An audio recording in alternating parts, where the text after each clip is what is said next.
Pero siempre no, cuando me acuerdo. Cuando puede. Muy bien. Vale. Ahora volveremos a esta plantillita. Ya distinguimos el otro día que todas las actuaciones judiciales abarcan a todos esos actos o a todas esas diligencias judiciales con relevancia para el proceso, que lo hacen avanzar o que resuelven de alguna manera, determinando que el procedimiento siga y avance hasta hacia su correcto final.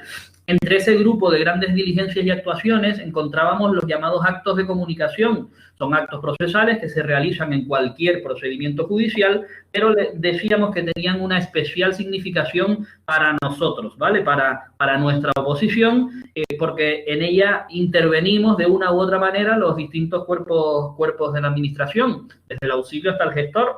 Entonces, bueno, pues teníamos tanto en la confección de todas estas cédulas, emplazamientos, etcétera, como en la práctica de algunos de ellos, tenemos intervención. Por lo tanto, es una parte muy importante y después porque también los ejercicios prácticos de la oposición, muchos de ellos van encaminados a hacernos preguntas sobre estos actos de comunicación.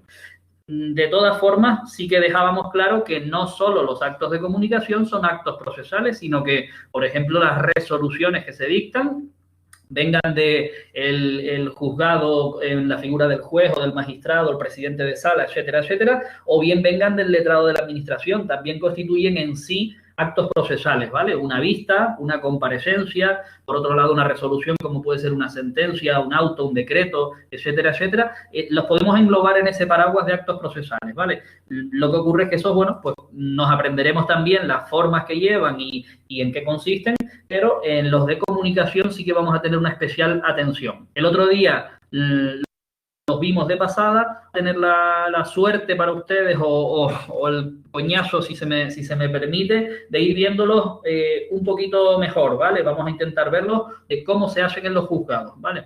Eso lo haremos en un poquitín para dejarlo ya listo. Y esta parte ya la habíamos visto con respecto a los plazos.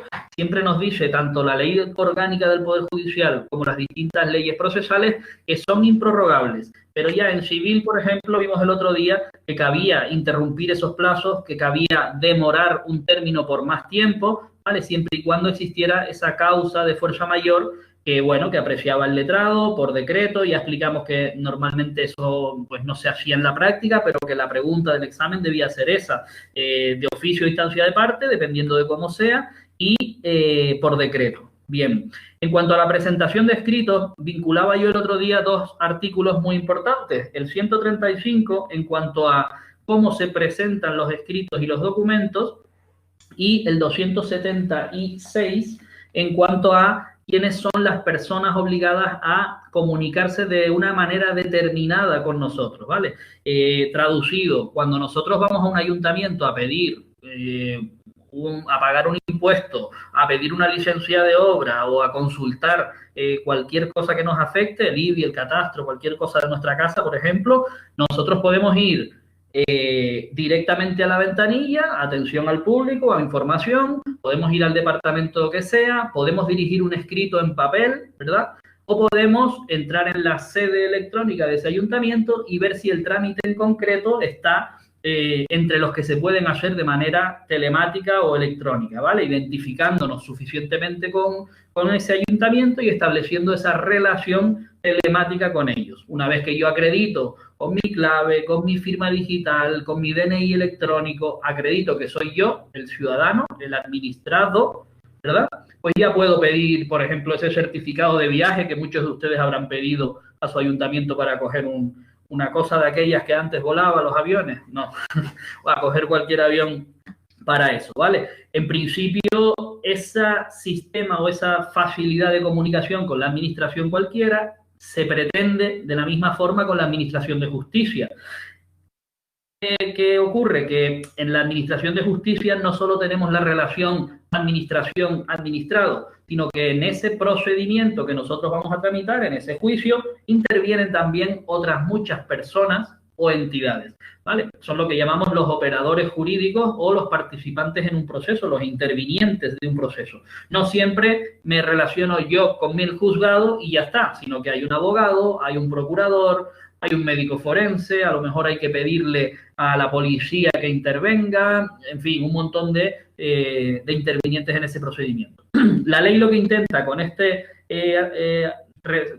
grupito de artículos que regulan la presentación de escritos telemáticos y esas comunicaciones telemáticas es adaptarlo en la mayor manera posible, en lo mejor posible a ese sistema, ¿vale? De forma que distingue, en ese 276 que no vamos a ver todavía, pero que está muy vinculado, distingue sujetos que estén obligados a usar los sistemas telemáticos, ahora hablaremos un poco más de cuáles son, y de otras personas o intervinientes que no están obligados, ¿vale?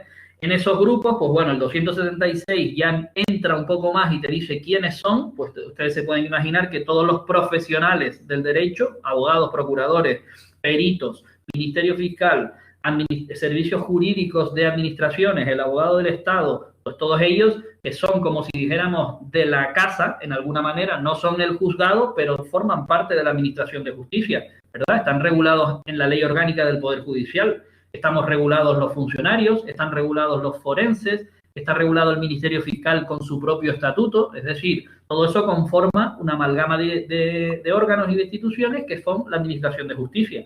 Ellos obligatoriamente van a tener que emplear ese sistema telemático de comunicaciones para la presentación y recepción de escritos, de documentos, de informes, de dictámenes. Todo eso se ha intentado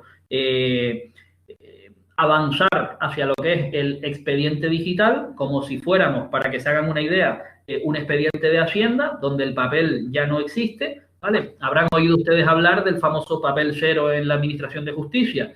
Bueno, pues los que estamos dentro llevamos ya unos cuantos lustros, oyendo hablar del papel cero y no termina de llegar. Se van dando pasos a tropezones, vamos avanzando, pero no se consigue del todo. Hay muchos problemas, eso es verdad, y se invierte de aquella manera. La idea es esa, alcanzar un momento en el que de manera telemática todos los intervinientes tengan sus derechos bien garantizados para poder participar procesalmente, cumplir los plazos, practicar las notificaciones. Fíjense que es un sistema que la ley lo ata muy bien, los plazos tienen su importancia, ya lo hemos visto. Bueno, pues sujetos obligados todos ellos, pero las personas de a pie o el ciudadano, el administrado de andar por casa o una empresa, no va a venir tan obligada. Ya cuando nos toque ver ese artículo entraremos a quiénes sí y quiénes no. Y decíamos por último el otro día que para esas personas que en principio no vienen obligadas a usar este famoso LexNet, el LexNet no es más que el programa diseñado por el Ministerio de Justicia con el Consejo General del Poder Judicial y la Administración de Justicia para conectar telemáticamente a cada una de las oficinas judiciales con cada uno de los intervinientes, sea abogado, sea procurador, sea Instituto de Medicina Legal, sea médico forense, sea Ministerio Fiscal, y que todos puedan realizar y seguir el procedimiento conforme dice la ley, ¿vale? Esta plataforma, aprovecho y lo digo, tiene una conexión, se llama interoperabilidad, ¿vale? Esto es una cosilla que no nos interesa mucho para las preguntas, pero bueno, tampoco fiarnos mucho, ¿vale? Ahora les hago el paréntesis sobre este tipo de artículos. La interoperabilidad solo es que el LexNet se comunica a su vez con el juzgado, pero el juzgado trabaja en un programa, ¿verdad? Los que estamos en los juzgados lo conocemos, en Canarias es Atlante 2, un sistema ya en los ordenadores de gestión procesal, lleva los procedimientos. Nosotros trabajamos en ese programa, como el que trabaja en un centro de atención del 112 tiene su programa. Pues bueno, ese programa, como la materia de justicia es una competencia transferida en el caso de Canarias, no solo tenemos LexNet, sino tenemos a nivel Canarias otro programa de gestión que se llama Atlante. La interoperabilidad permite que eso se comunique, LexNet directamente con Atlante y así con el órgano judicial. Si entendemos esto, entenderemos que esos sistemas, al ser informáticos, tienen que venir garantizados en varias cualidades. Tienen que ser auténticos, todo lo que entre y salga por ahí tiene que venir con la autenticidad, es decir, quién lo emite, quién lo recibe, y con la característica de la integridad. Todo lo que se envía es todo lo que se recibe, no hay duda, ¿vale? También veremos ahora, que es donde nos quedamos el otro día, que esas cosas, por el simple hecho de ser un programa electrónico, por el simple hecho de que pueden darse fallos, también la ley contempla qué ocurre en esos casos de caídas de sistema, problemas, actualizaciones, etcétera, y cómo se resuelve, ¿vale? Para que no haya ninguna pérdida del derecho a hacer nada, ni tampoco se perjudique a ninguna de las partes que intervienen, ¿vale? Por eso les hemos puesto aquí que todo es auténtico, garantizado, constancia de qué es lo que se presenta y qué es lo que se recibe. Y también otra cuestión que vimos el otro día, constancia de cuándo se presenta y cuándo se recibe, es decir, fecha, hora e incluso segundo de presentación y de recepción, ¿vale? Porque aquí en el procedimiento judicial, en el proceso, es muy importante esas dos fechas, porque empiezan a computarse todos los plazos a partir de ahí. En cuanto a los no intervinientes, la única cualidad que habíamos dicho hasta ahora es que podían elegir, ¿vale? Si elegían el sistema telemático, nosotros presumíamos que a partir de ahí lo usaban hasta que no cambien, ¿vale? Pero en principio se les da esa libertad para poderlo elegir.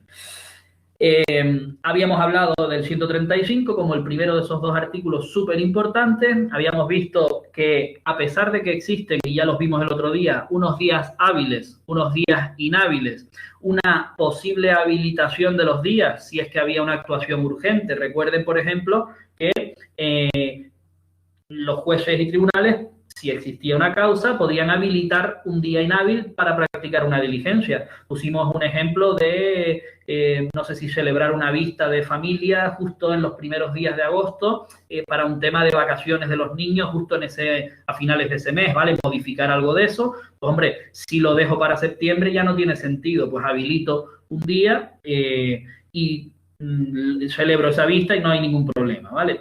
En principio, este sistema de presentación de escritos, que es telemático, funciona todos los días del año, 365, 24 horas los 7 días de la semana. Esto significa que si yo presento un escrito el sábado a las 11:30 de la noche, porque soy un abogado que trabaja de noche mejor, o estoy más despierto, o tomo mucho café, ¿se entiende presentado en esa fecha? Ya habíamos visto el otro día que no, que el programa o el sistema telemático lo que va a entender, por virtud de la ley, porque lo dice así la ley y lo vamos a ver hoy, se cogerá la primera hora, quedará registrado con la fecha que sea, pero se entenderá que la primera hora del primer día hábil, es decir, lunes, a primera hora, salvo que sea festivo, será la fecha de presentación a los efectos del procedimiento, ¿vale? Esto es importante tenerlo por si les diera por poner algún casito práctico en el que nos digan alguna cuestión de esas y tengamos que hacer un pequeño cálculo, ¿vale? No suele ser el tipo de preguntas que llevan, ¿vale? Siempre hemos dicho y repetimos que cada vez más el práctico no nos tiene que asustar, porque el práctico no viene a ser más que preguntas teóricas con algún matiz del caso práctico, ¿vale? No nos van a hacer pensar demasiado, no nos van a hacer interpretar un artículo, no, lo que nos van a pedir es que nos sepamos el artículo, ¿vale? Y a lo mejor en vez de el demandado nos va a decir Pedro González Gutiérrez, que es el demandado, ¿vale? Esas pequeñas cositas, ¿vale? Por lo menos en las últimas convocatorias ha venido así. Miren, características de este sistema que ya vamos a llamar de comunicación o de registro, ¿vale? Para la presentación de escritos y documentos. ¿Tenemos claro la diferencia entre escrito y documento? Yo creo que sí. Un escrito es la voluntad, el papel donde la parte manifiesta lo que presenta, si acompaña o no algún documento y lo que pide. Lo que vendríamos a decir en un ayuntamiento, la instancia o el modelo que nosotros rellenamos, ¿vale? Y documentos son los documentos acompañados a ese escrito. Siempre que hablemos de escrito, va a venir debidamente firmado presentado casi siempre, o en algunos procesos, en la mayoría, por abogado y procurador. Hay otros en los que no hace falta, ¿verdad? Y los documentos van a venir debidamente numerados y unidos a eso, ¿vale? ¿Qué ocurre? Que como la presentación ya va a ser en la inmensa mayoría de casos telemática, no vamos a tener papel en esa presentación, salvo los casos que pone la ley. Entonces, ya veremos cómo se presenta. Pero bueno, un escrito va a ser un escrito y los documentos son esos documentos que acompañamos al escrito. A todo lo que presentemos, sea el día, sea la hora que sea, el programa de registro le va a dar un número de entrada, ¿vale? Un número genérico de entrada y, sobre todo, esa fecha y esa hora de presentación. Si está en día inhábil, ya dijimos, primer día y hora hábil siguientes. Y nos habíamos quedado justo en qué ocurre cuando algún fallo en el sistema coincide con lo que llamamos o lo que llama la ley en los siguientes párrafos de este articulito, el escrito perentorio, ¿vale? Aquí les hemos puesto una mínima definición o cómo se les suele llamar también a estos escritos, ¿vale? El inminente vencimiento quiere decir que se nos acaba el plazo para presentar lo que nos hayan pedido, ¿vale? Se nos acaba el plazo para contestar una demanda, se nos acaba el plazo para atender un requerimiento, para oponernos a un monitorio o a un incidente de oposición. Es decir, teníamos un plazo para hacer algo, presentando por escrito o lo que sea, y estamos en el último día. O incluso ya veremos que hay un cómputo en la ley que dice que a término, es decir, cuando pase el plazo, yo tengo, bueno, lo vimos también ya el otro día, yo tengo hasta las 15 horas del día siguiente. Ese es el verdadero escrito a término. Los procuradores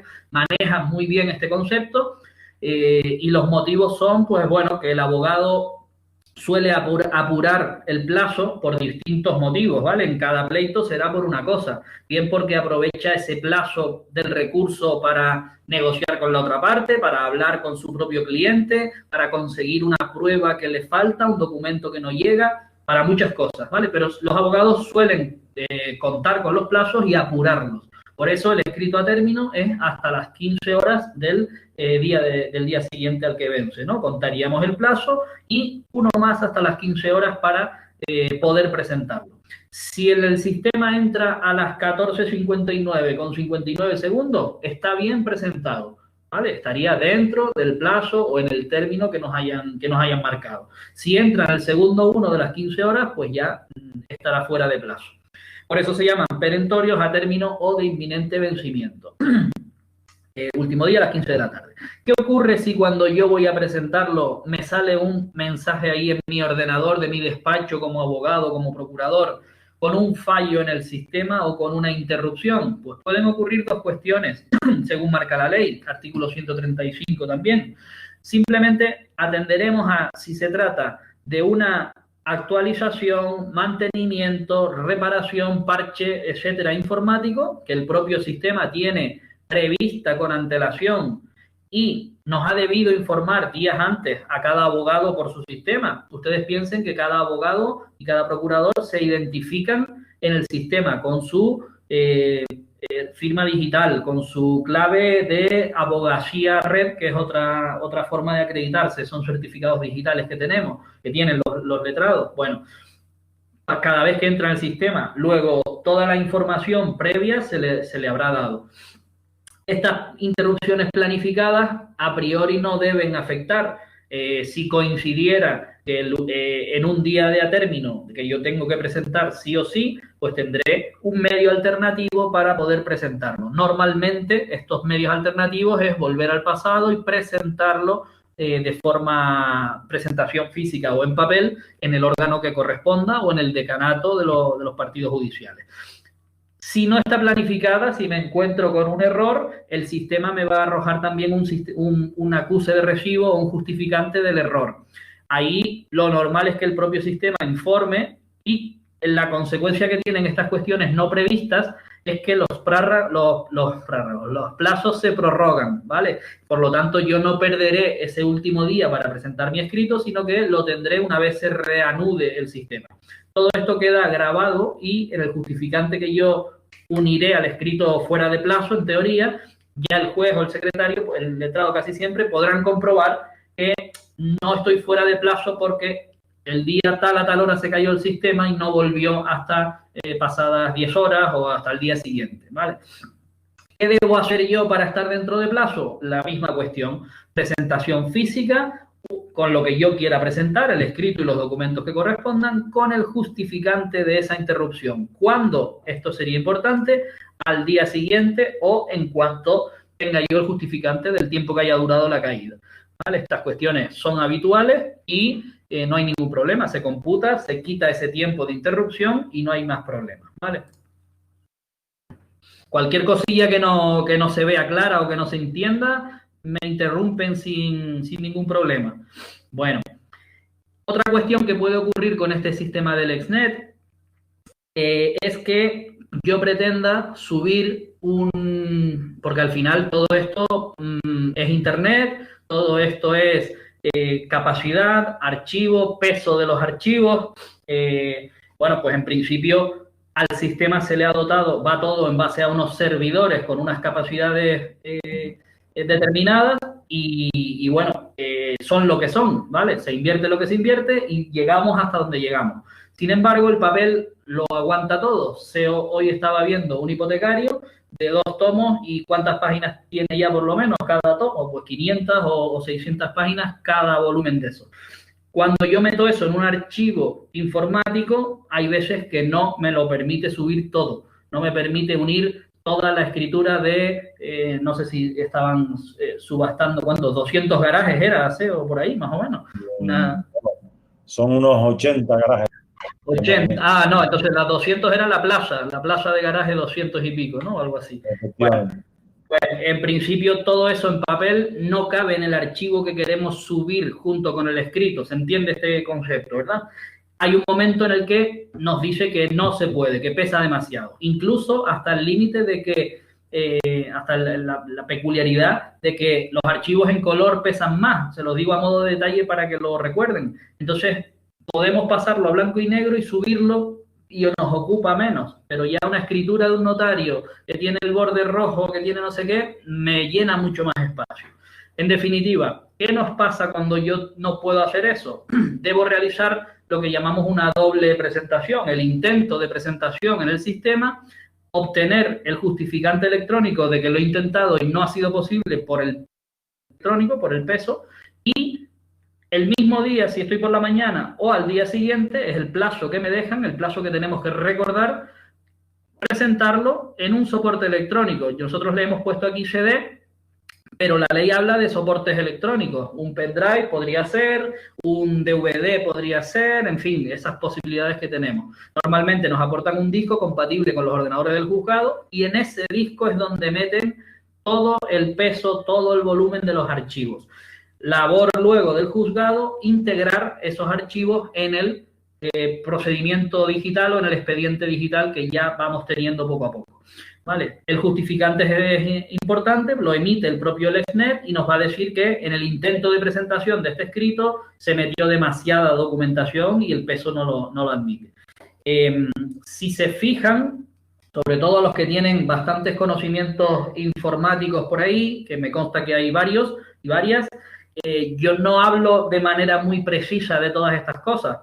El motivo es doble, en primer lugar, porque no nos interesa tanto para la oposición el que tenga ese conocimiento genial, porque lo entenderá de primera, y en segundo lugar, porque en el programa día a día, estos son cosas que ni nos interesan. Esto es una minucia en el principio del procedimiento que no tiene más cuestión, ¿vale? Solo en el registro en decanato, si cabe o no cabe, si está presentado o no, y lo pasamos casi siempre en un pispás.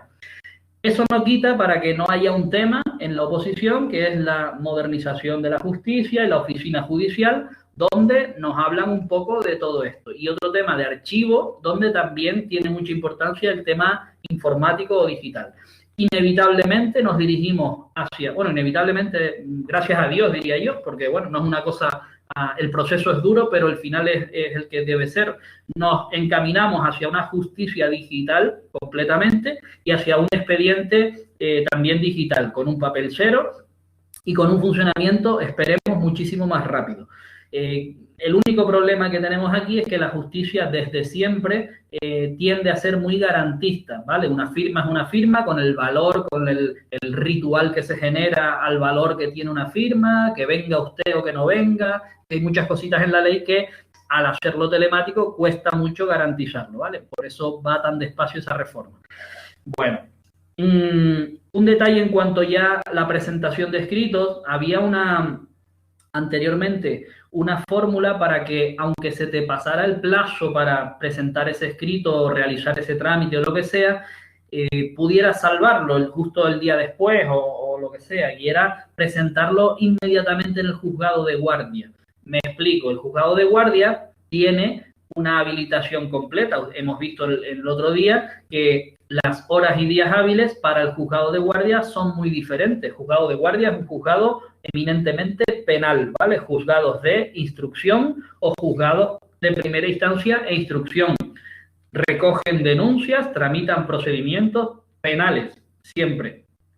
Y tienen unos horarios para cubrir los servicios de su partido judicial. Pueden ir desde las 24 horas, hay guardias de 24 horas, como por ejemplo la Guardia de Las Palmas, tiene un servicio presencial completo de 24 horas. Siempre hay un juzgado a cualquier hora de guardia. Madrid, por supuesto, hay varios, etcétera.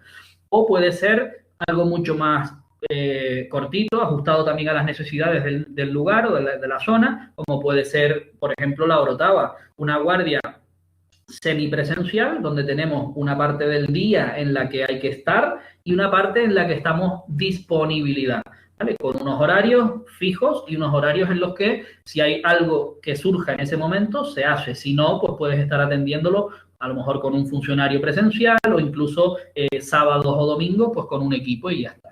¿Vale? Ya entraremos en cómo son estas guardias y qué diferencias hay. Lo que quiero decir es que antes se aprovechaba y si me habían cerrado el juzgado ya, porque eran las 3 y pico de la tarde, acudía corriendo al juzgado de guardia a que me sellaran el documento.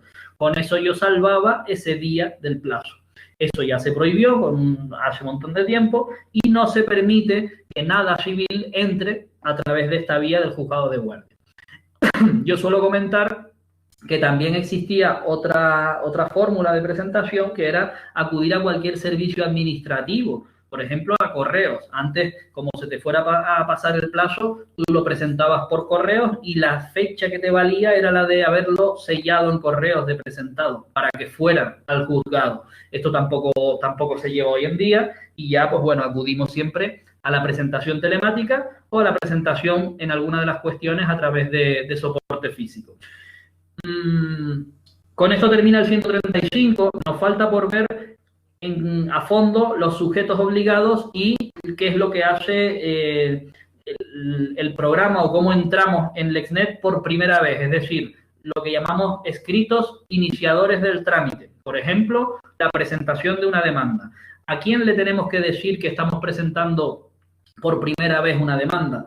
Vale, pues ya lo veremos también, porque eso es parte del tema 26, si no me equivoco, pero bueno, como está todo enlazado, ya lo quise decir ahora, es el 276, si no me equivoco. Por último, recordarles, antes de cambiar de ley para ver en cuanto al cómputo de plazos que nos dice la ley de enjuiciamiento criminal, ahora entraremos en otro tipo de cosas. Recordar la preclusión. La preclusión significa que se nos ha pasado efectivamente ese plazo y hemos perdido la oportunidad y el derecho de realizar un acto procesal. Nos han dado plazo para presentar una documentación y hemos perdido ese plazo. O nos han dado plazo para comparecer al objeto que sea y no hemos ido. ¿Vale? Pues tiene dos consecuencias. Una, pierdo la oportunidad, no he contestado esa demanda en plazo. Y otra, las propias consecuencias procesales. Ya veíamos el otro día que en ese caso concreto que no contesto una demanda, pierdo el derecho, se me declara en rebeldía, ya no se me va a notificar nada hasta el final del procedimiento. En fin, una serie de consecuencias procesales que pueden ser negativas o definitivas incluso. Lo que añade... Mucho esa pregunta en los exámenes. Sí, y sobre todo en entender la consecuencia, ¿vale? Muchas veces... si partimos de esa definición que dábamos de los plazos propios y los plazos impropios, la preclusión donde afecta realmente es a los plazos que se le da a las partes, ¿verdad? Los plazos propios, donde tiene una consecuencia y ya no puedo realizar el acto procesal. Entonces, bueno, ahí es donde se ve verdaderamente que se te pasó un plazo, que el procurador no me notificó a tiempo, un montón de cosas que pueden ocurrir que perjudican a la parte procesal que pierde ese derecho. Recordar esto que alguna vez más va a salir en el tema. Bueno, como les digo, saltamos un poquitito, no porque vayamos a cambiar de tema o de materia. Seguimos hablando del cómputo de los plazos, de cómo se regulan los términos judiciales en las leyes procesales, pero vamos a ver ahora la otra gran ley que nos tenemos que estudiar, ¿vale? Derecho penal. La oposición lo condensa 20 y 21, si yo no me equivoco. A estudiar principalmente la ley de enjuiciamiento criminal, el Tribunal de jurado y alguna otra cosita, violencia de género, ¿vale? Que se nos salga de la ley.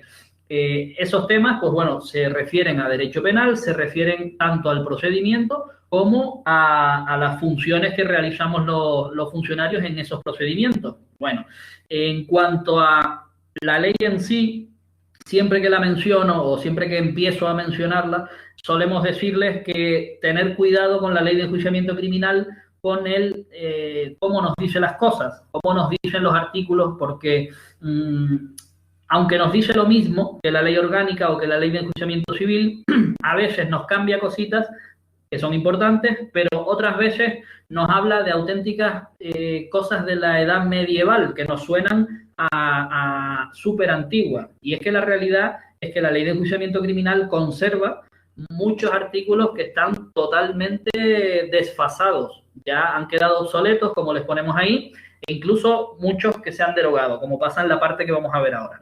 Es una ley que ha sufrido muchas o ha experimentado muchas reformas.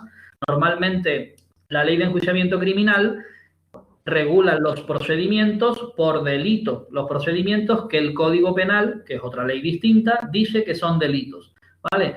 ¿Qué pasa? Cada vez que cambia un delito, pues puede tener influencia en la ley de enjuiciamiento criminal. Cada vez que queremos modernizar, en vez de dictar una ley nueva, modificamos la ley antigua. ¿Qué ocurre? Que así llevamos desde 1800, no me acuerdo si 62 o 67 o... 82. ¿El cuál? 82, creo. 1882, 800, siglo XIX. ¿Qué ocurre? Que muchas cosas han ido cambiando con reforma. Ahora mismo nos encontramos en la enésima propuesta de reforma de la ley de enjuiciamiento criminal. Bien, dicho todo eso, cójanlo como advertencia, porque nos encontraremos términos que no nos sirven para nada, han quedado tan desfasados. ¿Dime? 14 de septiembre del 82. Del 82, pues eso, imagínense ustedes, ¿vale? Bueno, ya irán surgiendo temas que resultan, o palabras incluso que surgen, que resultan hasta graciosas. Lo importante, extraer de esos artículos lo que nos interesa en cada momento y sobre todo acertar aquellas preguntitas que nos van a hacer falta. También les digo que quitando esa parte obsoleta, quitando esa parte antigua, los procedimientos, que es la base de lo que nos vamos a estudiar, están muy actualizados, ¿vale? Hasta el Lexnet y todo esto está. O sea que, igual que les digo una cosa que hay que estar atentos, les digo la otra que está súper actualizada y coincide, esa es la parte buena, coincide con la ley orgánica y coincide con la ley de enjuiciamiento civil, salvo en pequeñas cositas. Miren, cositas básicas y sencillas. Las diligencias judiciales, es decir, los actos procesales que estamos estudiando, la ley de enjuiciamiento criminal nos dice que tendrán unos términos señalados por la propia ley o que si no, ¿vale? Si no hay un plazo ni un término conferido, se harán sin dilación, evidentemente. Bueno, pues son dos articulitos que nos pueden resultar, que se hayan establecido o sin ningún tipo de dilación. En cuanto a los días hábiles, nada nuevo, nos dice solamente lo que ya advertimos al principio, cuando explicamos que los procedimientos penales tienen dos fases muy distinguidas, algunos tienen fase intermedia y otros carecen de alguna fase, pero en general tienen una fase de instrucción para la investigación de los hechos, vamos a decirlo así de pasada, y una fase de enjuiciamiento, dictar sentencia, y después la fase de ejecución de la sentencia. Estas fases separadas, incluso con distintos jueces a cargo, ¿verdad? El juez instructor no es el juez que dicta sentencia ni que celebra el juicio. Ya explicamos por qué se hacía esto, para no contaminar la figura del juez que debe sentenciar. Recuerden que en penal siempre hablamos de prisión, ¿verdad? Incluso con la última reforma de la ley y del Código Penal tenemos la prisión permanente revisable. Son cosas muy graves para la persona. Privar de libertad a una persona es lo máximo que podemos hacer en derecho penal como pena, como castigo. No podemos condenas de muerte, no está previsto en nuestro sistema y el máximo pues, es la prisión, pero es bastante grave. Es el derecho que más valor le damos en mayoría en este sistema. Por lo tanto, para una instrucción, la ley dice que todo el tiempo es hábil, todos los días y todas las horas, para las causas criminales. nos dice a continuación también en el 202 lo mismo que hemos estudiado en la ley orgánica y lo mismo que hemos estudiado. Dime. Está preguntando Yaisa, que dice, tiene un lío con el artículo 203 de la criminal y el 973 también de la criminal. Que en el 203 entiende que en los juicios de falta es el mismo día o al siguiente. Y en el 973 que en el acto de finalizar el juicio o 3 días siguientes. Correctísimo. Cuando veamos el juicio los juicios por delitos leves, ahí es donde se va a ver bien la diferencia. Sí. Pero bueno, ya... es muy sencillo. Miren, aquí este matiz lo tengo. La ley de enjuiciamiento en el 203 nos habla de forma genérica. Si ustedes se leen ese artículo, nos habla de los procedimientos de falta. Si yo voy a ese artículo, lo tengo por aquí. Las sentencias se dictarán y firmarán dentro de los 3 días siguientes en que se hubiese celebrado la vista del incidente. Sí, no, pero hubiese terminado el juicio. Ese es el 203. No, pero el segundo párrafo dice, excepto en los juicios de falta. Vale. Sí. ¿Quién me dice qué pasa con esos juicios de falta? ¿Qué son esos juicios de falta?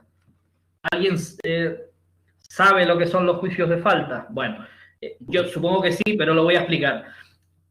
Es un artículo de los que les acabo de decir que han quedado obsoletos, desfasados o incluso se deben entender derogados.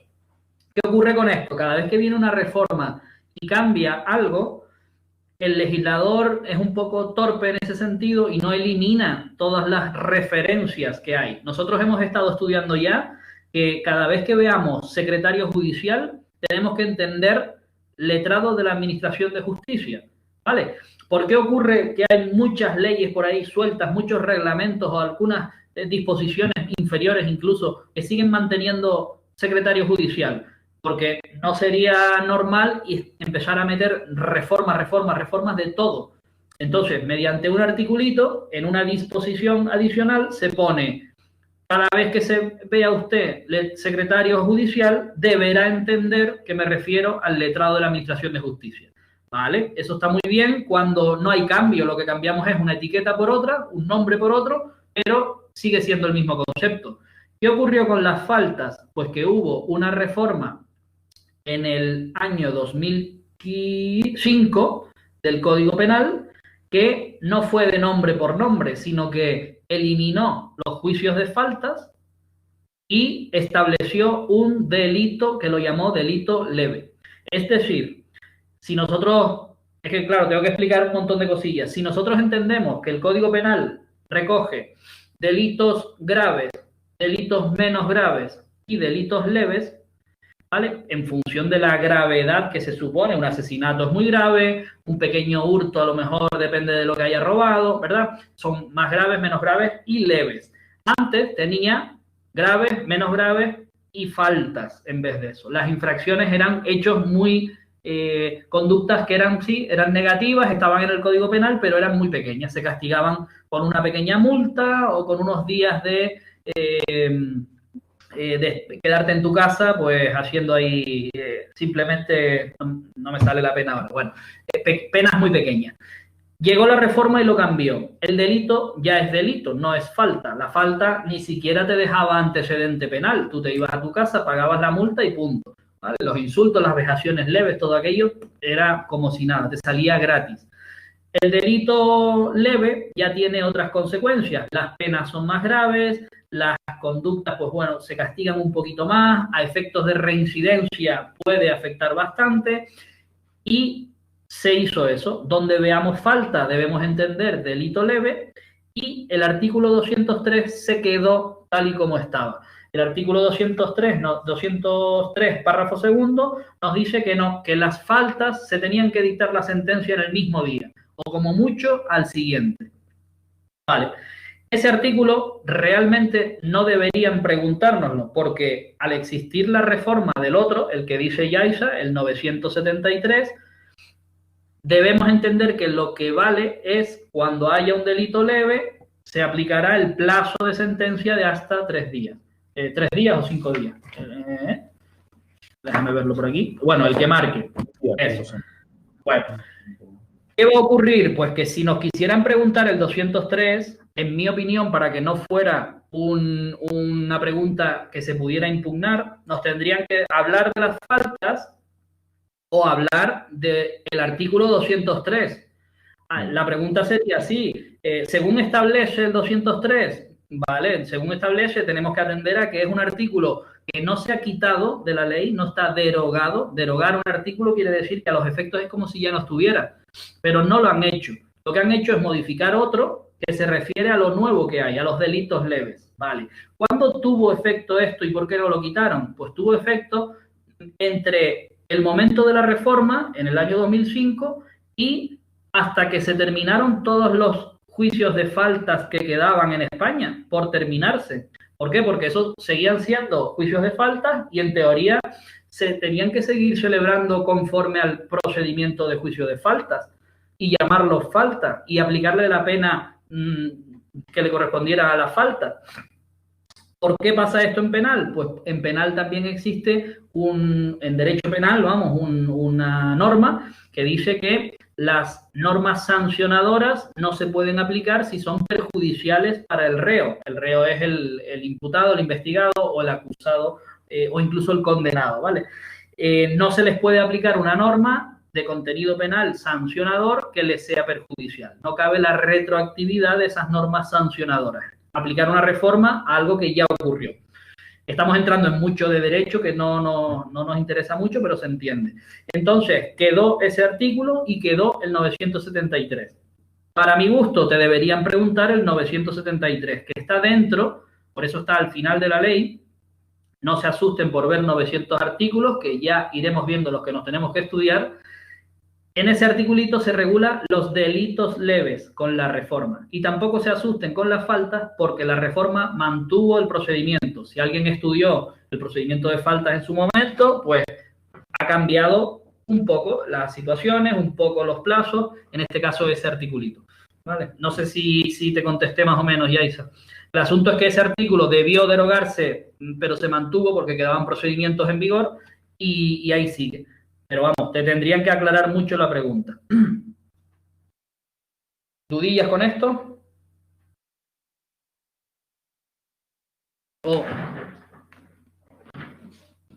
En principio no. Vale.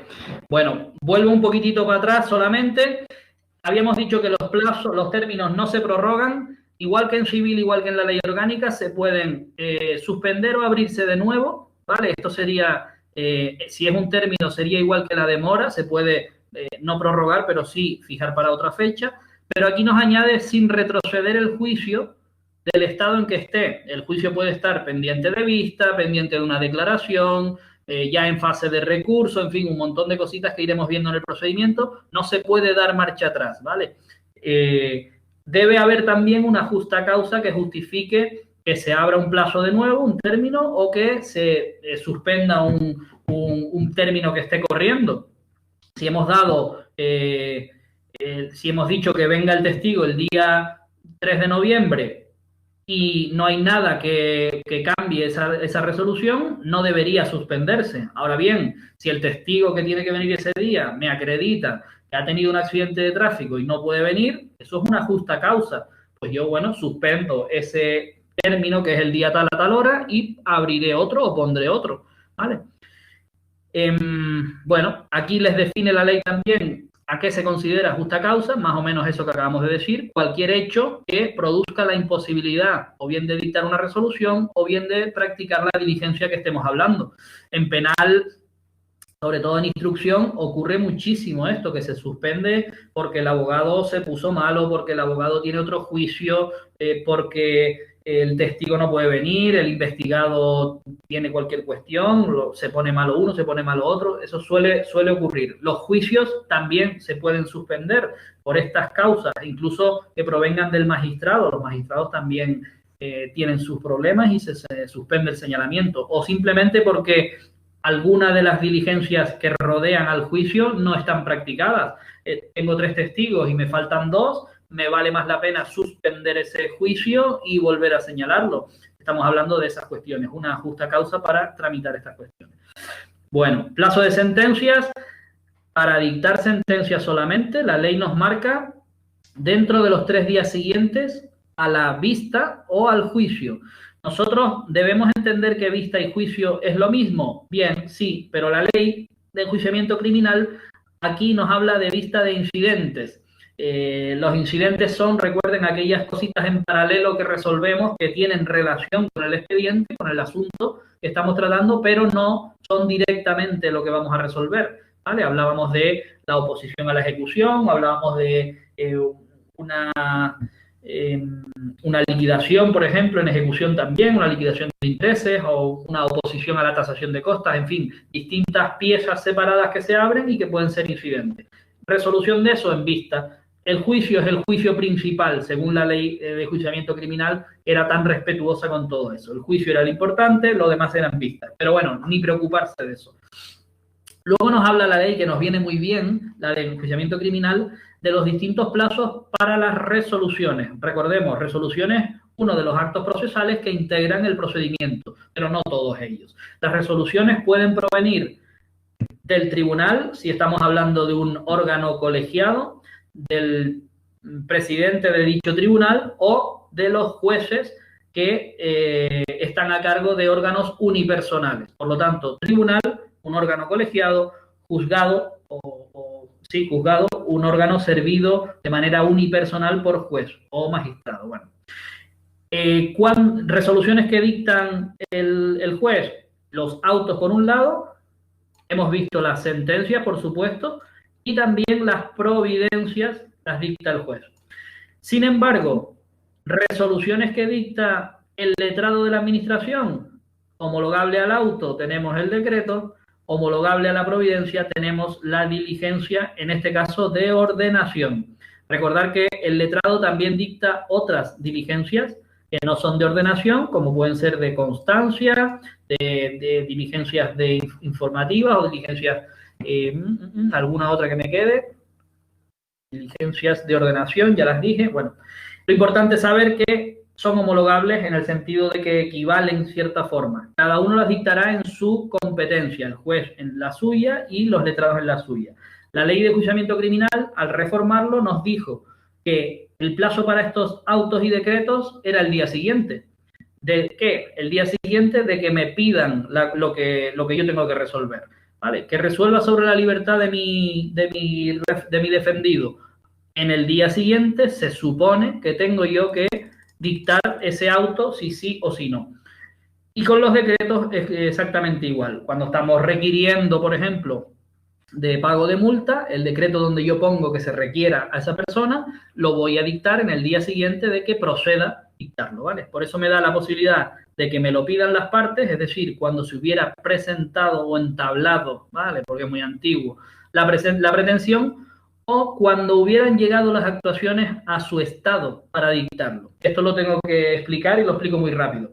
Si hemos dicho, ejemplo, que el procedimiento penal en instrucción va de oficio, es decir, lo empieza el juez y lo termina el juez de instancia propia, no es porque se lo pidan, él decide tomar las declaraciones, las tiene que tomar. Él decide investigar un asunto, lo investiga. Pues va a llegar un punto en el que esa instrucción ya está completa, todas esas diligencias se han acordado y el propio juez ya no tiene más diligencias que practicar, no hay nada más que a su juicio haya que investigar.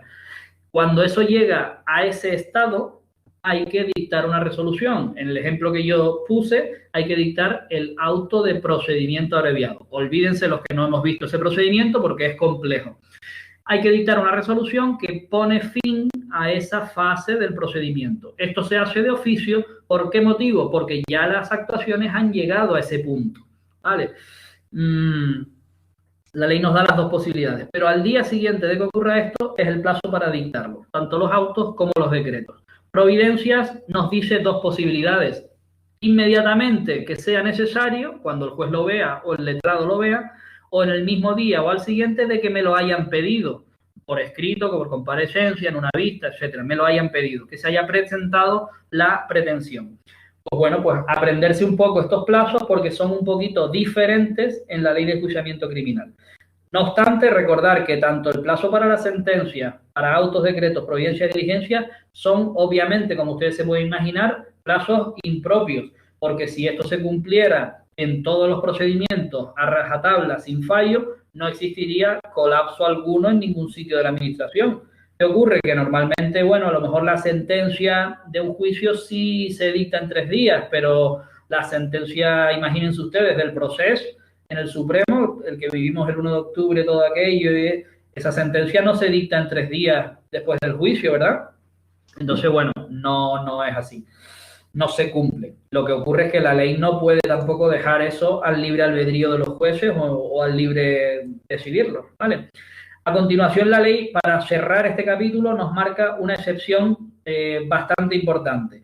¿Cuál es? Recordar otra vez que estamos en penal, que estamos jugando con la libertad de las personas, con penas que provienen de delitos cometidos, entonces tenemos que tener esto muy, muy cuidado. Si en un procedimiento penal hay que dictar una resolución antes del día siguiente, antes del mismo día o el día siguiente, es decir, inmediatamente o en un plazo incluso más corto, y ustedes se preguntarán, ¿cuál es el plazo más corto que tiene esta ley maldita antigua del año 1882? Pues les digo que hay un articulito que dice que el juez, sin levantar mano, dictará tal y tal y tal la sentencia. Imagínense esa frase en un artículo de una ley de enjuiciamiento criminal. ¿Vale? Sin levantar mano, ¿qué significa? Inmediatamente, según lo lea. ¿Vale? Bueno, pues si hubiera alguna de estas resoluciones, por ejemplo, resolver sobre la libertad provisional o no de una persona, lo tenemos en prisión y hemos acordado su absolución en recurso, lo que sea, inmediatamente hay que ponerlo en libertad. Piensen que un día de prisión no solo perjudica a la persona que lo está sufriendo, sino que vale mucho dinero en la indemnización. Entonces, hay que ponerlo inmediatamente en libertad. O al contrario, tenemos una persona que lleva ya un tiempo en situación de detención y se nos va a vencer ese plazo. Habrá que resolver ya si lo ponemos en libertad o en prisión provisional. Esas resoluciones que no permiten ninguna dilación, ni siquiera la mínima, están exentas de todos estos plazos. Por lo tanto, serán de carácter sumarísimo, ¿vale? Muy rápido. Bueno, nos da 2 cositas más que ya hemos comentado antes de terminar. La ley de enjuiciamiento criminal nos habla de que el letrado tiene una obligación. El letrado es el encargado de dar fe, la fe pública del procedimiento, lo que llamamos la fe pública procesal, es decir, es el que acredita mediante certificaciones o mediante su sola presencia de cosas que se están haciendo y de cómo se están haciendo. El letrado de la administración es el que dice que la vista que se ha grabado en un juicio es lo que ha pasado en el juicio y con la virtud de que ni siquiera está presente, ¿vale? Eso es magia, es la magia de los letrados. Antes el letrado estaba en el juicio dentro y firmaba el acta y con eso daba fe de que eso es lo que ha ocurrido. El acta que yo estoy redactando coincide con la realidad. Bien, pues entre esas funciones también tiene la de determinar cuándo un plazo ha vencido, cuándo un término no se ha cumplido o ha vencido también. ¿Cómo lo hace? Pues añadiendo al procedimiento una diligencia, simplemente en la que diga que el plazo para interponer recurso ha transcurrido sin que conste presentado escrito por la parte recurrida, por ejemplo, o el plazo para contestar ha pasado. Esto es importante realmente. ¿Quién da fe de que eso ha ocurrido? El letrado de la administración, en penal y en civil. No he puesto aquí qué tipo de diligencia es la que ponen, pero lo pregunto en el chat. ¿Esta diligencia donde yo declaro el vencimiento o digo que un plazo está vencido, qué tipo de diligencia es? A ver si alguien rápido ahí se atreve. Bueno, y el último detalle que nos da es... Juan, dilo, que te escuché por ahí. Diligencia de ordenación. Diligencia de ordenación, bueno, podría ser, si acordara alguna cuestión más, pero en realidad lo que estoy haciendo es dejar constancia de que un plazo ha terminado. Fíjate que las diligencias de ordenación son las más importantes del letrado, las que acuerdan alguna diligencia a practicar, tienen algún contenido y equivalen a las providencias de los jueces. Pues yo digo equivalen porque cada uno las dicta en su competencia, pero están asemejadas por la ley, ¿vale? Providencia a diligencia de ordenación. Son las que acuerdan practicar alguna diligencia. En este caso, si pusieras una diligencia de ordenación, no estaría mal porque añades póngase en conocimiento del juez, ¿vale? Pero este trámite es tan vacío, simplemente es que el funcionario se lo diga o que el juez mire la diligencia, que la diligencia de constancia es la que se suele utilizar, ¿vale? Porque todas las diligencias terminan con doy fe y cuenta a su señoría, ¿vale? Esa frase final súper importante ya significa que el letrado le ha dicho o le ha puesto en conocimiento, ¿ok? La diligencia de ordenación no estaría mal tampoco. Bueno, el último detalle, que este sí es un poquito importante, nos habla de que en penal, solo en penal, el procedimiento continúa de oficio, lo que hablábamos antes. El juez impulsa el procedimiento acordando las diligencias que considera necesarias. El letrado de la administración exactamente igual. Todas las diligencias que estén de su mano, hacer caminar a ese tren por los raíles del procedimiento es obligación de oficio. No hace falta que nadie me lo pida. Lo contrario ocurre en el ámbito civil. Se trata de justicia rogada, es decir, la justicia se pide, el trámite se ruega, se pide, o a instancia de parte, es lo mismo, ¿vale? Si el juzgado no da el siguiente trámite, sí que la parte se lo pida. En civil hay cuestiones que sí, que la ley pone de oficio hará tal cosa, de oficio hará no sé qué, ¿vale? Bueno, ahí terminan los articulillos que hemos incluido relacionados con el tema 25 en cuanto a lugar, tiempo de las actuaciones, tanto en ley orgánica, en civil como en criminal. Las dos leyes procesales que nos quedan, los temas relacionados con laboral y con contencioso administrativo, en esta parte siempre se remiten, salvo excepciones que son pequeñitas y que las vemos en el tema que corresponda, se remiten a la ley de enjuiciamiento civil, ¿vale? Y por ende a la ley orgánica, o sea que casi hemos visto todo lo relacionado con estas cuestiones, actos procesales, lugar, tiempo, y nos queda el modo en que se producen los actos procesales. Sin embargo, como hemos visto que están metiendo o han ido metiendo preguntitas de otras leyes, en este punto... Un segundo. No te oigo. ¿Dip? Me dejen un segundo. ¿Qué pasó? Mira, para que no se nos pierdan, tienen que, en la tarea les voy a mandar el test 1, tema 25, en el que está casi todo el articulado que han visto hasta ahora. Hasta ahora, el test 1 lo abren y se les despliega el artículo del test. Pone artículos de la ley orgánica, 179, 180, 181, 182, artículo de la ley de enjuiciamiento civil, 129, 130, 131, artículo de la ley de enjuiciamiento criminal, 198, 202, 203. Ahí tienen casi todos los artículos que hemos visto hasta ahora. O sea, ya les voy adelantando que ese test se los voy a mandar de tarea y sobre todo estudiense bien para antes del examen todos esos articulitos y el TS, sobre todo a los que se van a examinar, machacado, ponerlo al máximo. O sea, si hago el test y tengo 20 fallos, tengo que volver al articulado, ver dónde cometo errores. ¿Por qué? Porque de estos test, fijo que le van a caer como 5 o 6 preguntas. Eso se lo garantizo, en auxilio. ¿Vale? Vale, y yo a eso siempre añado que no nos conformemos con solo ese articulado, que nos estudiemos cuando está el tema si queremos, y si no, toda la parte que está añadido. O sea, nosotros trabajamos por ley, preparamos por ley, porque nos pueden preguntar cualquier artículo, con lo cual, cuanto menos arriesgue, es verdad que hay temas en los que puedo arriesgar bastante. ¿Por qué? Porque me va a caer una pregunta que si no me la sé, puedo jugar con si me suena, me acuerdo, la hice en algún test o no, casi siempre la vas a haber hecho en algún test. Puedo estudiarme 600 artículos para una pregunta, pero en las 4 leyes procesales, ley orgánica, reglamento y 4 o 5 más, que son los que estudiamos mucho, de pe a pa, ¿vale? Luego, para reforzar, todo el truquito de los test, que está muy bien para eso, para ir machacando los artículos importantes, que es de lo que se trata al final. Ok. Vale. Vuelvo a la parte que nos tocaba. En cuanto al cómputo de plazos escritos y todo el tema de registro telemático, registro electrónico, hay una ley, es la 1811, no es complicada y repite muchas cosas que ya hemos visto, pero que se llama Uso de Tecnologías de la Información y Comunicación en la Administración de Justicia.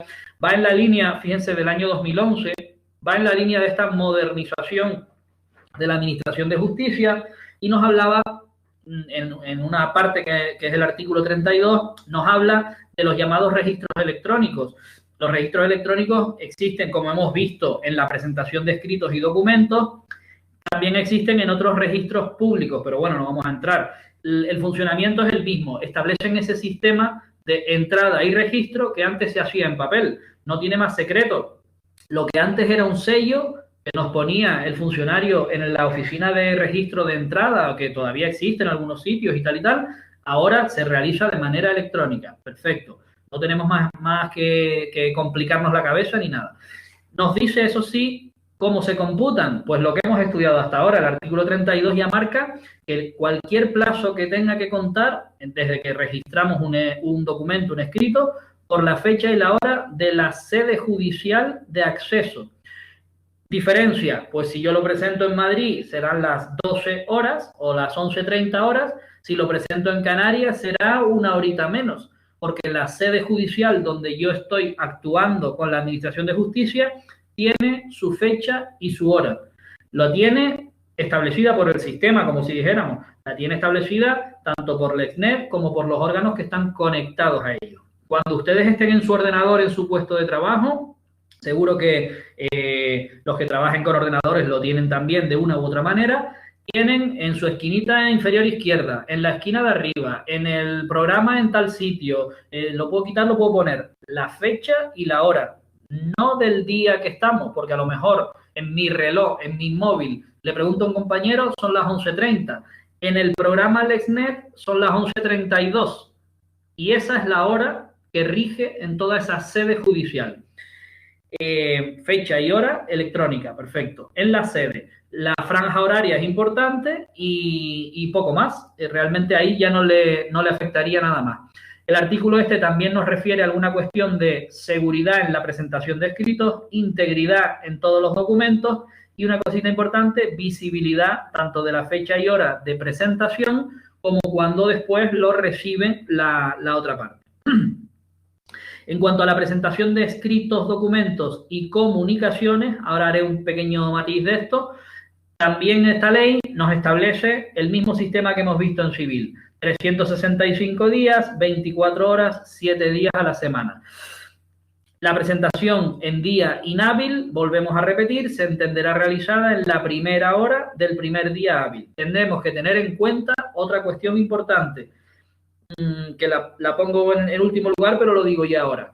¿Qué ocurre si el día en que yo lo presento, el escrito, desde Santa Cruz de Tenerife, lo presento en el decanato de la Orotava, también en Tenerife, y en la Orotava es día festivo local? Pues que en la Orotava el sistema va a tener esto que les hemos puesto aquí, sus propios días inhábiles. Es decir, cuando se configuran los distintos las distintas sedes judiciales, ya ellos saben si en este partido judicial es festivo local, es festivo nacional o es un simple día hábil, laborable, normal y corriente. ¿Vale? Tener eso también en cuenta. Cada registro con sede judicial tiene su propio calendario de fechas inhábiles, de festivos, etcétera, etcétera. Y no hay ningún problema. Nosotros eso nos viene ya dado, nosotros no nos enteramos de eso y nos viene la fecha del primer día hábil, la primera hora que sea. ¿Vale? Ningún problema con eso. El inicio del cómputo, pues bueno, como si fuera el sello en papel, desde la fecha y hora del registro, del justificante que nos viene con su registro. Y ya no hay más cuestiones que discutir sobre este asunto. Cada sede tiene su día inhábil y estas son las cositas que yo creo que hay que recordar de esa ley. Antes de entrar en el modo de constituirse los tribunales, que yo creo que sí nos va a dar tiempo a entrar, voy a volver para cerrar lo que son los tipos de actos procesales a nuestro famoso artículo 149, si no me equivoco. A ver, ¿dónde lo tengo? Aquí, notificaciones. Vale, 149, efectivamente. Recordar cuáles son los actos de comunicación que vamos a estudiar y recordar básicamente qué son. Esto nos va a servir para este tema en el que comenzamos a verlo, pero estamos ya avanzando bastante de tema 26, creo yo que es. En principio, es el artículo 149 el que los establece, los vimos el otro día. Notificar algo, ¿vale? Digo algo, puede ser un hecho, puede ser un documento, puede ser una resolución o puede ser incluso la obligación de venir un día o no venir un día o hacer algo. Notificaciones. Ahora vamos a ver una notificación. Emplazamientos, personarse y realizar una actuación. Me van a dar un plazo para que yo conteste a dicho escrito, realice o no una actuación, entregue el vehículo, entregue la documentación y las llaves al depositario, ¿vale? Pues todo eso me darán un tiempo. Citaciones, ya me están diciendo un lugar, una fecha y una hora concreta en la que me van a tomar declaración, me va a reconocer el médico forense por las lesiones que tuve en una pelea, cualquier cosa. Voy a prestar testifical o voy a aportar un documento que solo yo tengo. Requerimiento, exactamente igual. O me dan un plazo o me citan para comparecer y me requieren. Ahí realmente tengo que realizar una conducta, incluso hablábamos de abstenerme de realizar esa conducta. Se le requiere para que... Tema 28 es eso. Ah, vale, perdón. Le requiero para que deje de realizar tal conducta, ¿vale? Requerimientos. Introduzco ya el matiz que diferencia al requerimiento del resto de actos de comunicación. El requerimiento es un acto de comunicación que permite, y así se tiene que hacer constar, la respuesta de la persona requerida. Yo te requiero para que pagues y tú me contestas que no tienes dinero para pagar en ese momento.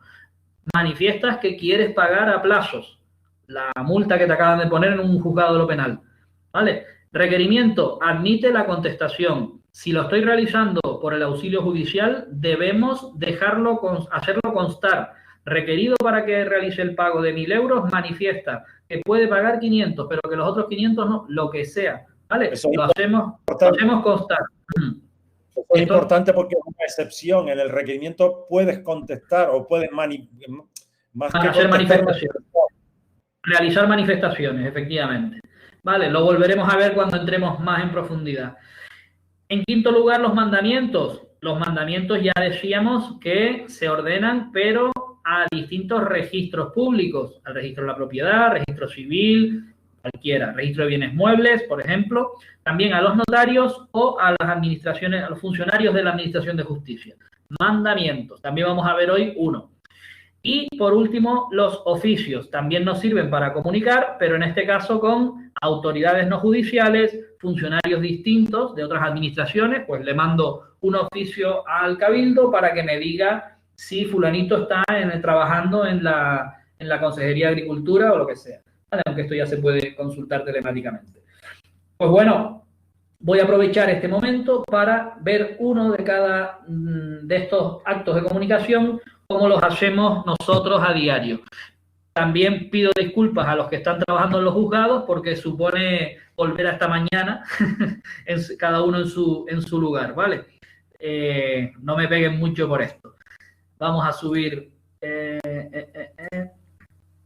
vamos a poner una notificaciones. Miren. A ver si sale bien. Vale. En primer lugar hemos puesto la notificación a través de los procuradores. Aquí no se ve bien, pero es a procurador. Este es un documento, el que arroja el programa. Es, como pueden ver ustedes, una plantillita. Aquí no se ve mucho porque está todo quitado. En este cuadro se inserta el procurador al que va dirigido, el órgano que lo remite, el tipo de acto. Simplemente aquí iría sentencia, decreto, lo que sea. Este documento se acompaña en el ordenador. No me transcribió todas las cosas, pero bueno. E indica, si va la sentencia, que telemáticamente se le remite una sentencia. Estos son notificaciones a procurador. Nos lo hace el programa directamente. Coño, no me subió el resto. Vaya, a ver. Perdonen un segundo. Oh, línea. A ver si lo puedo subir. Denme un segundito nada más.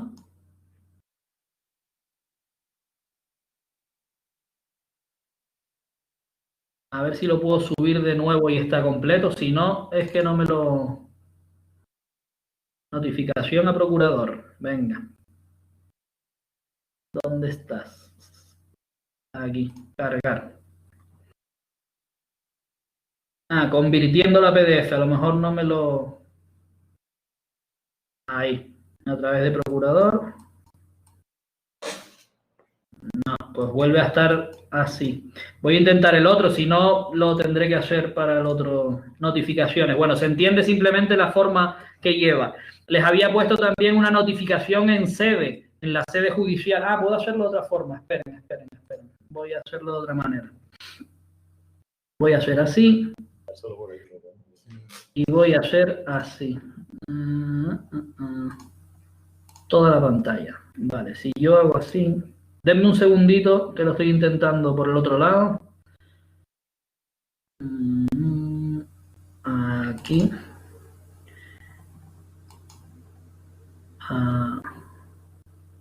¿Dónde los tengo, señor?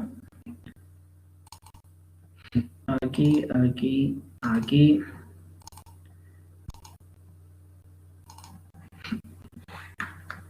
¿Ven la pantalla? Está en blanco. En blanco. Espera un segundo, a ver si lo abre.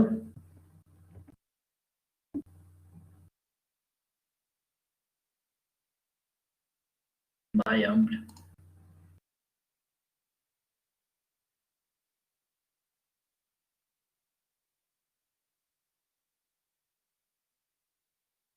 Compartir pantalla. Pues vaya rollo.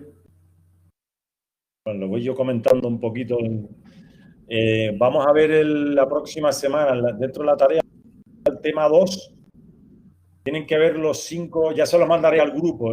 Oye, si hay alguno que no está en el grupo, que me lo diga para integrarlos dentro de los grupos, para no estar mandando la tarea sin un sitio solo, ¿vale? Ahora sí se te ve, Fran. Ahora sí, ¿no? Vale. No sé si lo ven grande o pequeño. Dime, Seo. Sí, estaba diciéndoles que si no hay alguien en el grupo que nos lo diga para integrarlos en los grupos. Ah, yo creo que están todos más o menos, sí. Y ya la tarea se la mando a los grupos. Ok. Vamos a ver el tema 2. Hola, Fran, el tema 2 y el test 1 del tema 25. Hay un par de pulitos, creo. Que tú no has visto lo de la nulidad de procedimiento y tal, no lo has visto, ¿no? Eso es la última parte de este tema, la nulidad y la irregularidad, que lo veremos el próximo día. Vale. Entonces, en el test que les voy a mandar, que es el test 1 del tema 25, lo pinchan, lo despliegan, les sale el articulado, verán que hay algún que otro artículo, como 6 o 7 artículos que no han visto, pero no pasa nada. Hagan el test, léanse eso, aunque no lo hayan visto, que luego les suena más en clase, ¿vale? Lo digo porque van a decir, hostia, esto no lo hemos visto. Se van a encontrar dentro del test un par de artículos, pero no pasa nada. Okay. Por ejemplo, vi el examen que hicimos el otro día, les dieron a enviar y terminar al final, y hemos visto más o menos, estuvo bastante bien. Hay gente que para hacerlo por primera vez y tenían 15, 20 fallos, eso está bastante bien. O sea, para hacerlo por primera vez está bastante bien. No se vengan abajo por esto. No, poquito a poco es esto. Que tuvo 2 fallos, 5 fallos. O sea, en general estuvo más o menos bien, no estuvo tan mal. Y eso, para que vea que los vimos. Ya continúa tú, Fran. Miren, dime solo si se ve ahora en la pantalla. Sí, perfecto. Se ve bien, vale. Lo puedo hacer más grande incluso si quieren ahí. No sé si mejor. Vale. Bueno, esto, como les decía, ejemplos o modelos de lo que vamos a hacer en nuestra plaza. Esto está sacado del propio sistema del ExNet. Obviamente, hemos quitado todos los datos de protección de datos personales y les traemos el modelo nada más. Son algunos de los actos de comunicación, o sea, algunos ejemplos de los actos de comunicación, porque lo que quiero que entiendan es que los actos de comunicación se pueden practicar de una u otra manera. La notificación es el acto de comunicación. Ahora, el cómo la practique, pues la ley nos da distintas posibilidades. Nosotros le traemos aquí algunos ejemplos para ir entrando en materia de la verdad, de lo que trabajamos día a día. Esto es una notificación a través del procurador. Este es la carátula de la notificación, donde ustedes pueden ver que ¿a quién le voy a destinar esto? Aquí había un nombre que lo hemos quitado, efectivamente, pero sabemos que es un procurador de una de las partes, notificación al procurador. Este procurador representa a mi demandado o a la persona contra la que yo he puesto la demanda. En este caso, mira, pues sabemos que es del Colegio de Procuradores de Madrid, bien, pues ya está. Luego la carátula incluye los datos del procedimiento. Tin, tin, tin, en este sitio hay es civil, es una ejecución, aquí estaba el número, ¿verdad? Ejecución 1/2015, perfecto, ya está. Y aquí le decimos lo que le estamos notificando.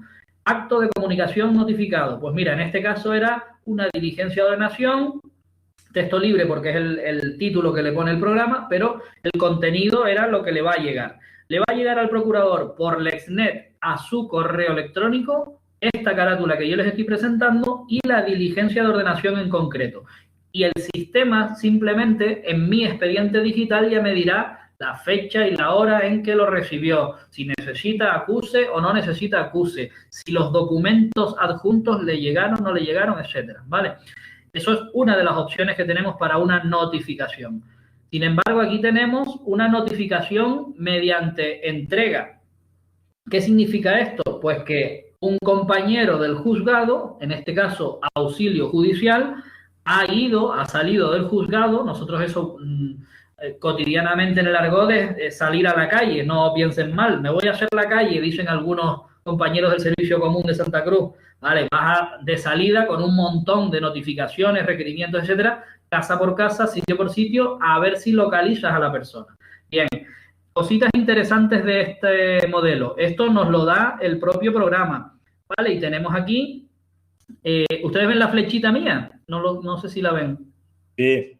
Pues miren, sección, aquí ponía Fran, FRA, que soy yo, está quitado como dato de protección. El juzgado de primera instancia, de donde sea, con su teléfono, con su fax y su correo electrónico, todos datos del juzgado que hace el documento, que hace, en este caso, una cédula de notificación, perdón, una diligencia de notificación, porque el compañero ha salido a la calle y la hace. Datos del procedimiento, qué tipo de procedimiento es, el número que se le da, procedimiento de origen porque es una ejecución, no se preocupen de eso, número tampoco, y este sí preocúpense, el NIG. Ya lo veremos también, tema 26 o 27, número de identificación general. Este número es el que se le da desde el inicio por el programa, por el sistema, y ya no cambia nunca. Ya sigue siempre y lo identifica plenamente a este procedimiento. Materia, la materia que sea. Respecto de las partes nos dice, ¿qué intervención tiene? Pues ejecutante, ejecutado. Había dos ejecutados en este caso. Aquí irían los nombres, pam, pam, pam, pam, pam, pam. Y si tiene abogado y si tiene procurador. Todo esto se llama la cabecera del documento y nos lo da el propio programa ya con los datos de registro. Y aquí viene el cuerpo de la diligencia de notificación. Nos dice que fulanita al auxilio o fulanito al auxilio se presentó en el domicilio y que lo encontró, porque miren, teniéndolo a mi presencia, le notifiqué mediante entrega. O sea que le dio la resolución esa que habían dictado que era para él. Con la firma, está aquí, en constancia de todo ello, me firma. Perfecto. Esa diligencia acredita la fecha, el día en que se le notificó a esta persona la resolución. A partir de ahí podremos contar todos los plazos, ¿vale?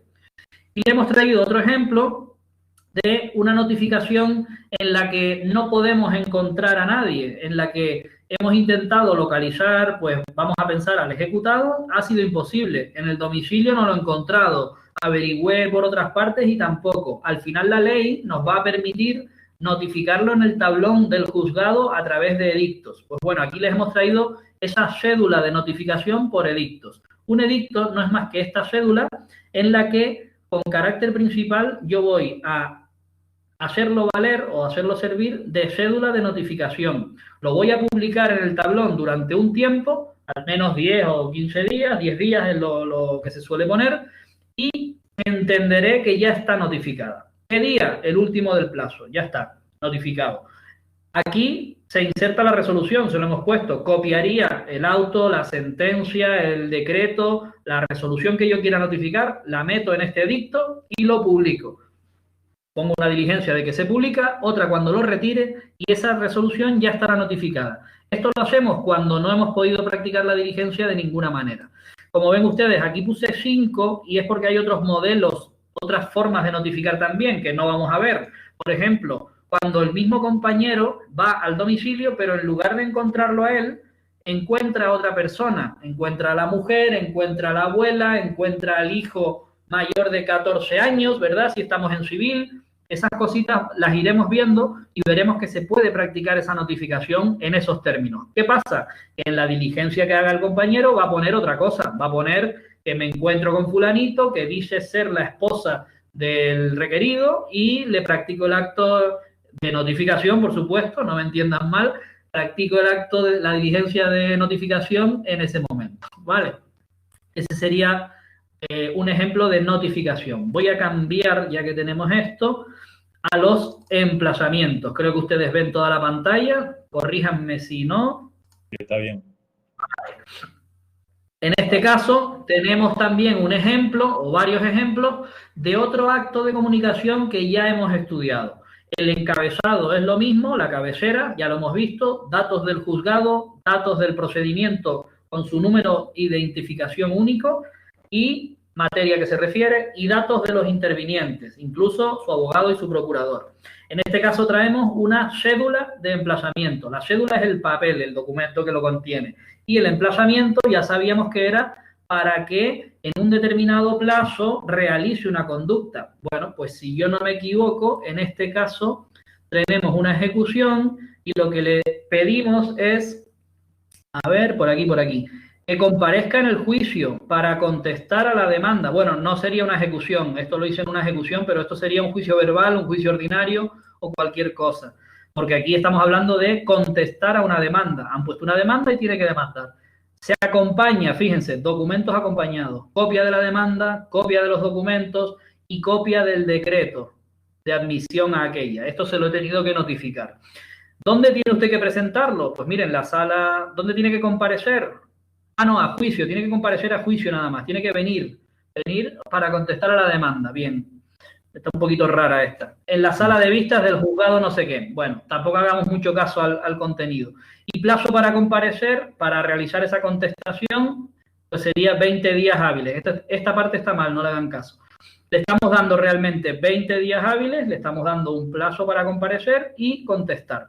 Pues bueno, aquí les pusimos la famosa preclusión, es decir, le advertimos mediante prevención legal qué es lo que va a ocurrir si se le pasan los 20 días y no ha contestado a la demanda. Bueno, se le declarará en situación de rebeldía procesal y notificación de la demanda. Bien, ya no le haremos ninguna notificación, excepto la última, la sentencia que ponga fin, etcétera, etcétera, etcétera.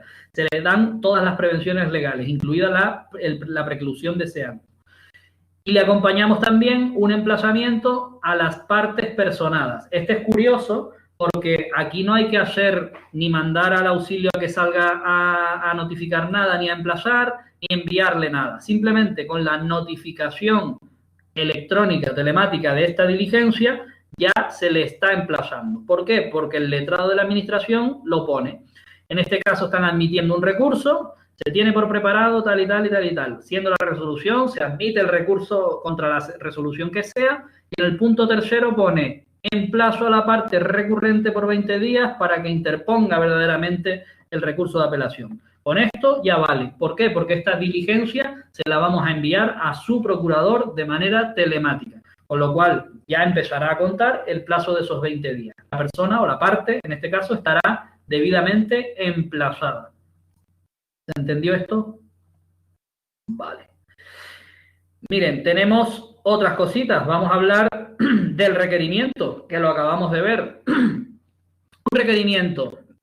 Ya hemos visto que el requerimiento se puede hacer de manera personal, yendo a la casa y requiriéndole. Mire, tiene usted 20 días para pagar o para oponerse. O tiene usted 10 días para designar bienes que le pueda yo embargar, ¿vale? Pero esto se puede hacer en la persona, tanto mediante salida del auxilio judicial, haríamos esta diligencia o una diligencia, mediante citación y comparecencia en el juzgado, viene la persona al juzgado y ahí le hago la diligencia de requerimiento, o bien acudiendo a la casa, pero me encuentro a otra persona. Este es el ejemplo que yo les contaba. Siendo tal hora, no sé qué, no sé cuántos, el auxilio llega al domicilio de la persona, en tal domicilio, para practicar el requerimiento, y me encuentro a quien dijo ser la esposa, el hijo, el compañero de piso, llamarse fulanito de tal, con DNI igual. Al ser mayor de 14 años, le hago saber pues lo que dice la ley, que en 20 días pague la deuda que tiene o comparezca y se oponga. En fin, cada caso será distinto dependiendo del procedimiento. Lo que tenemos aquí es la diligencia de requerimiento. Hemos practicado el requerimiento con una salida judicial del auxilio. Sin embargo, en sede, pues sería otra diligencia, también del auxilio. Aquí nosotros solemos poner el letrado, pero el auxilio es el que lo puede hacer también. Teniendo a mi presencia, porque el señor se ha identificado con su DNI, le requiero, pues bueno, para que en el plazo de 10 días, esta es la de manifestación de bienes, ¿vale? Cualquier cosa que usted tenga para posible embargo, me lo diga. Lo firma y ya está hecho. A partir de este día contaremos los plazos de 10 días que le estamos dando en este caso. Y a ver si lo puedes aumentar un poquito más, porque estaba diciéndome Carmen que lo ve pequeño. Ahí vale, puedo. Ahí está bien. Si le dan al cuadradito se hace más grande, ¿eh? Al cuadradito a la derecha. No, yo tengo un más y un menos. ¿Oíste bien, Carmen? Vale. Nosotros podemos hacerlo, sí. Ok, vale, les puse el último, un requerimiento que hacemos en los juzgados de violencia de género, que es muy importante y que veremos a fondo verdaderamente en el procedimiento penal, en las diligencias urgentes.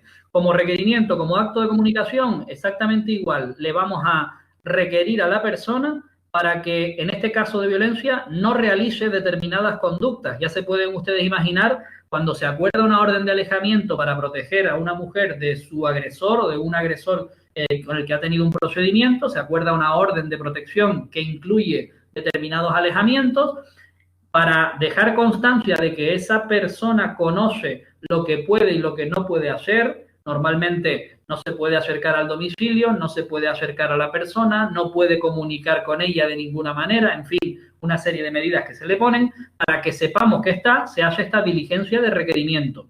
Si lo tenemos allí detenido, pues se le hace en sede. Si por cualquier motivo la persona se ha ido sin el requerimiento, se podría hacer mediante auxilio judicial, pero estas cuestiones son urgentes, se suelen hacer in situ.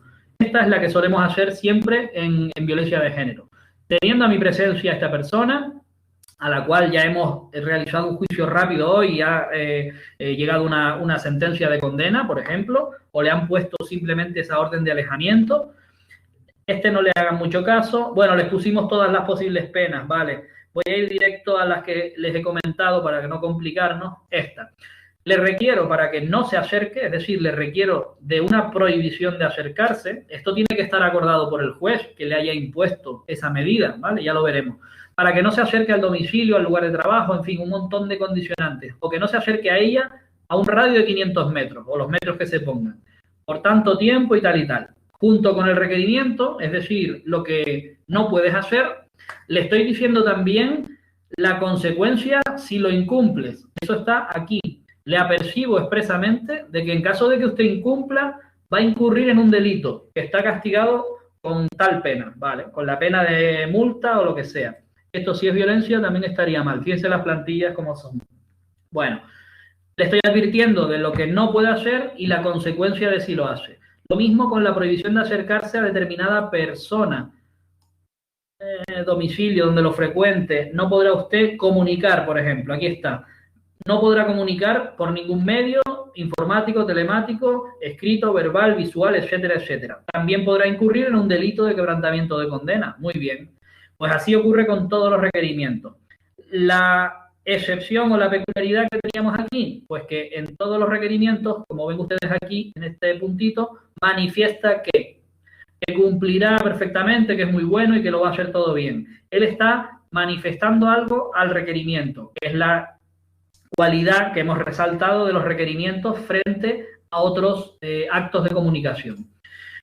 Nos quedan los mandamientos y los oficios. Vamos a ver primero los mandamientos.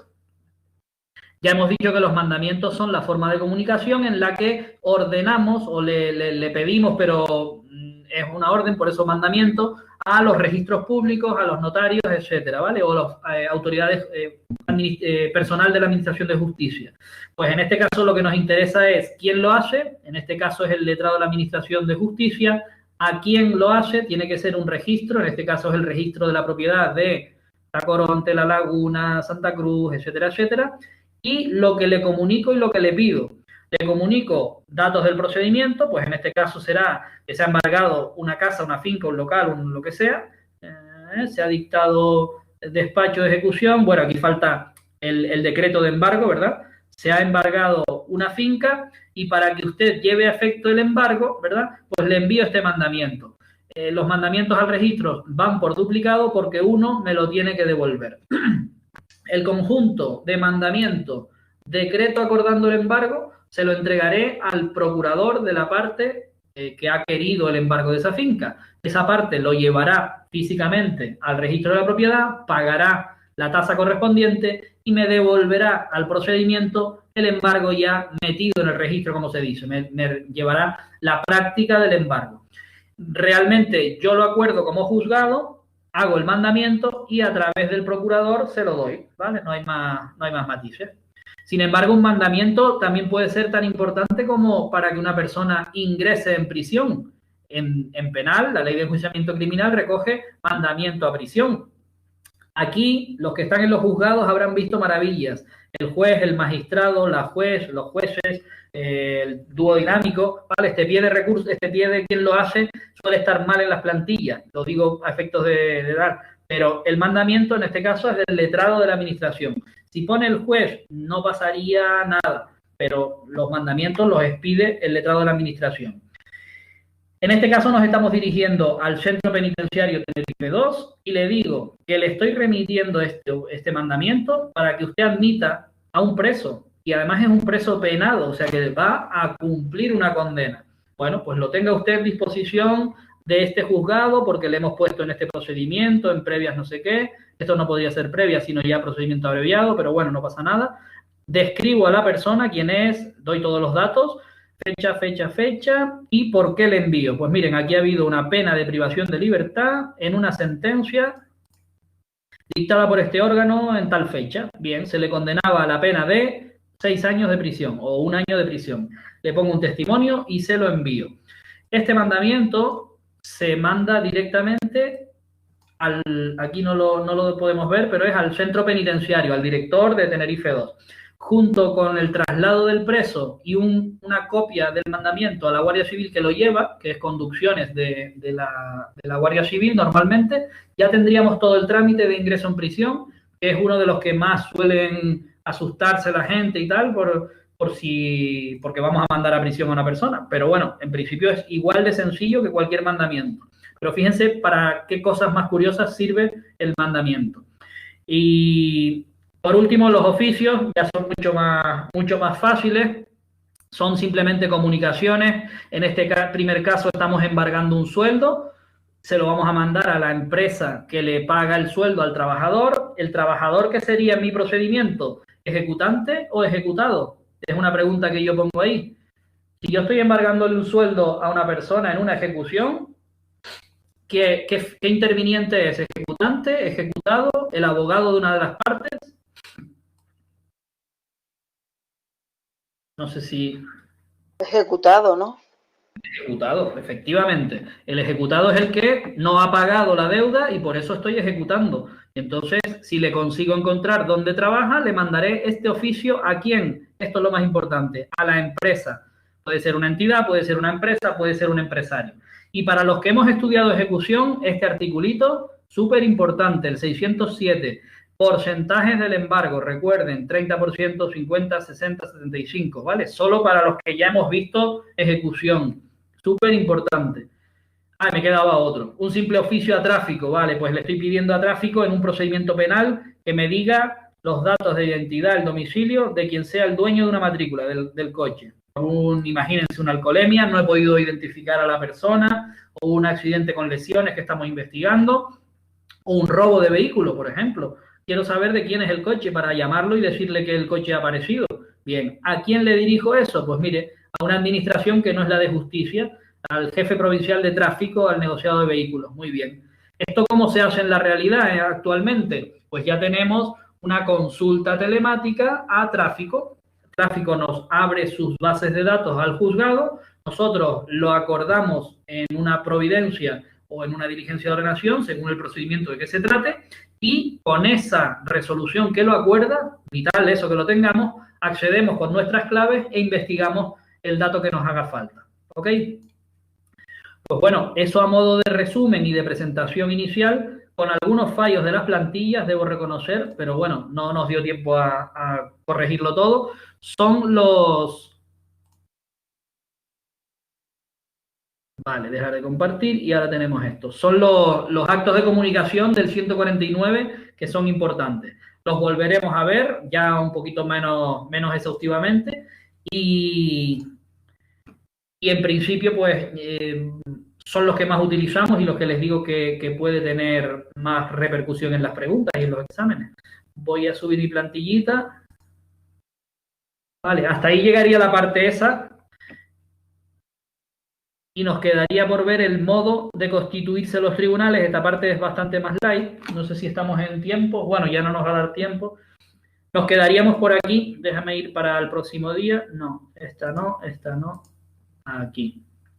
¿Cómo se constituyen los tribunales? ¿Qué es la audiencia pública? ¿Qué son las horas de audiencia? ¿Y cómo se mantiene el orden en una sala? ¿Quién es el encargado? ¿Qué consecuencias tiene que alteren el orden de la sala? Pues esto que ven ustedes aquí de la audiencia pública, qué es y cómo es, un reglamento que tenemos, el 1/2005, de normas accesorias para la buena administración de justicia, algunas de ellas han preguntado en alguna ocasión, pues todo esto lo veremos, pero yo creo que ya para el próximo martes, ¿no? Pues son las -5 y así no rompemos el tema, ¿vale?